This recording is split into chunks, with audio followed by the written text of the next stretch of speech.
How you guys doing? So here we are. We're going to compare two pumps, the Maxi Track and from Napa, and the OG Harbor Freight 150 psi single pump. Now the single pump from Harbor Freight, I've been using this thing for years since I had 33s and never had any issues with it. All good things with this pump. So it's not like talking trash to either one. I just want to see the comparison on either or. The Maxi Track was actually on sale. It was like $80 from Napa when it was Black Friday, and it came with, obviously this heavy duty pump, dual pump, and with the long hose. And excited to try that. Probably will work better on the 33s instead of the Harbor Freight single pump. So I'm gonna try them and compare the times of how long it'll air up. So we're gonna do the back ones using the Harbor Freight. We're gonna get the pressure to come down about just around 15 psi, so that we can compare both pumps to see how long it'll take. Usually on the Harbor Freight, I recall, depending if I get any lower than 10 psi, but from 15 to like 30, 35, it takes a little over 5 minutes on that one tire itself. So obviously it'll overheat and put a lot of stress onto the single pump.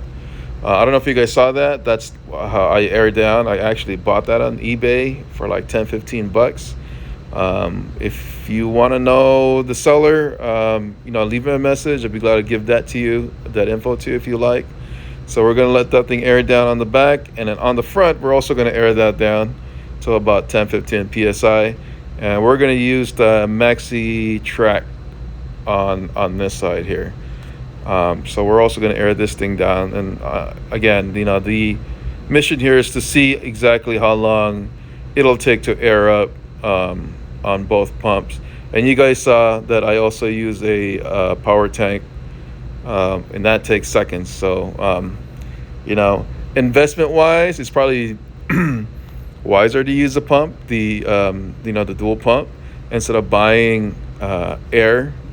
On my 15 pounds, I think it'll cost like just a little under $20 to refill that, and it'll last me a long time. I'm assuming I think it was like 18 tires average, just a little under 20 to do that. So it's still not that bad. I mean, it'll take me months to actually pre-order me another refill on that tank.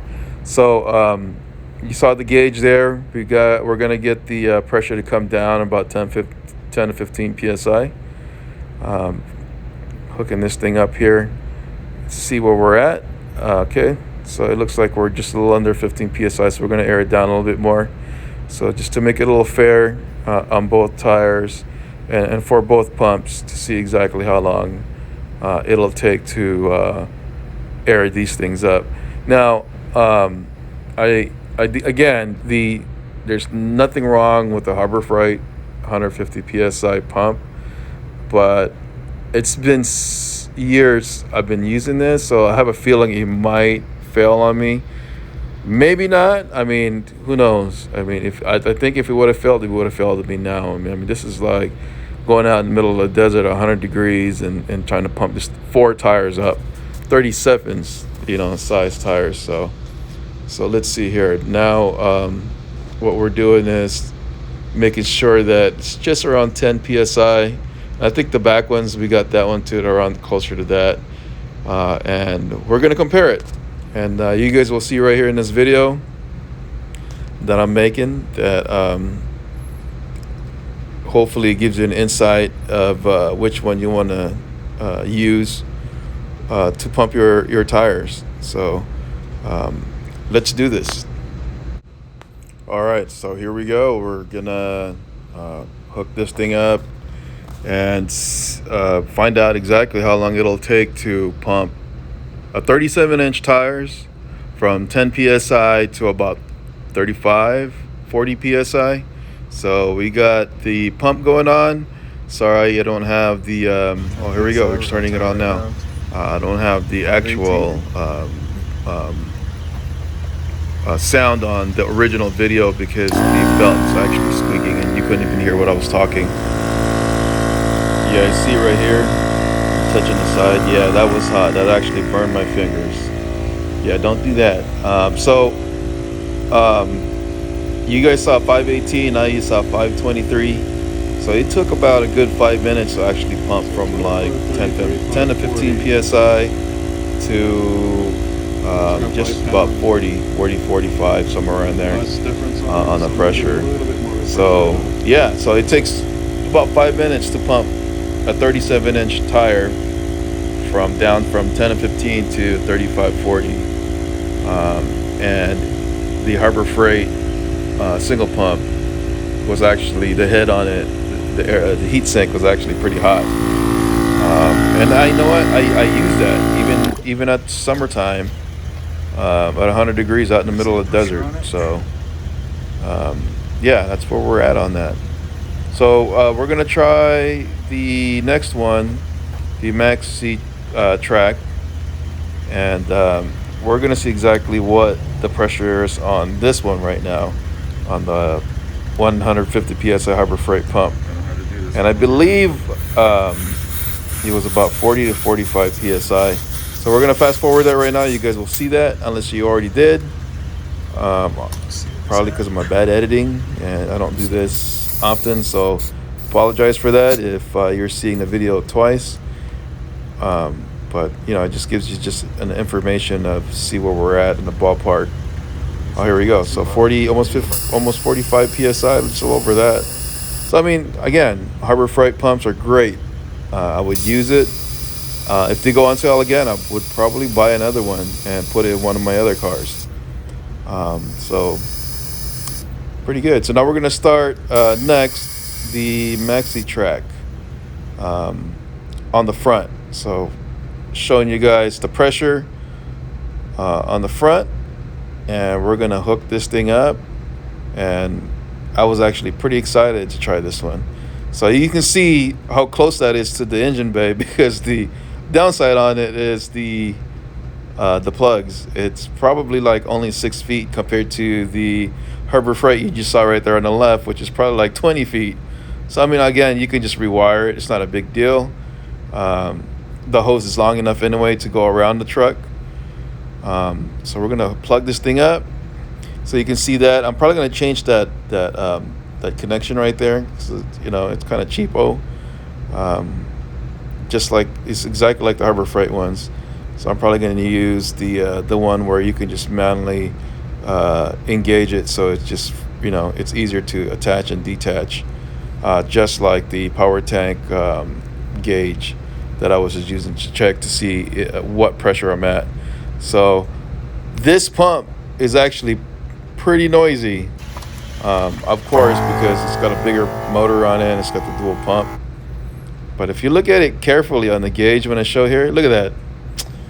It's kind of inaccurate because it's forcing air on the tires so fast that I don't know exactly what pressure I'm at. So I got to get used to that. That's one of the downside, I guess, of having a high pressured pump, is you don't know where you're at. So this is actually the first time of me using this pump. So I'm not sure what PSI I'm at right now, having two pumps for the first time, and I don't know how fast it'll air up. See that 11.9 volts? I was originally at 14.7. So with that motor on and that pump on, yeah, it's 11 point, just a little under 12 volts. So be careful not to turn that pump on without your engine on. So make sure it's on when you're using this pump, because it'll probably drain your batteries really quick. Dual batteries probably be ideal on it, but it also works with the standard 12 volt single battery setup. So right now, just a little over 20 pounds. That's pretty damn fast, and I think it's less than a minute. So we're gonna turn that thing on again and see where we're at. Again, it's the first time using it. I don't know how fast this thing pumps, and surprisingly pretty damn fast. And I'd hate to say it, there's the name brand one, which is also a dual for like 600 bucks. And from my experience, I think this one's a little faster. Quote me wrong on it. I hope I'm wrong on it.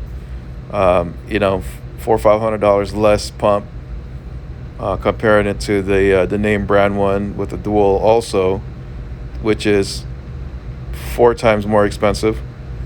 So yeah, I mean, think about it. Hopefully this one lasts long. A lot of people talk highly of it.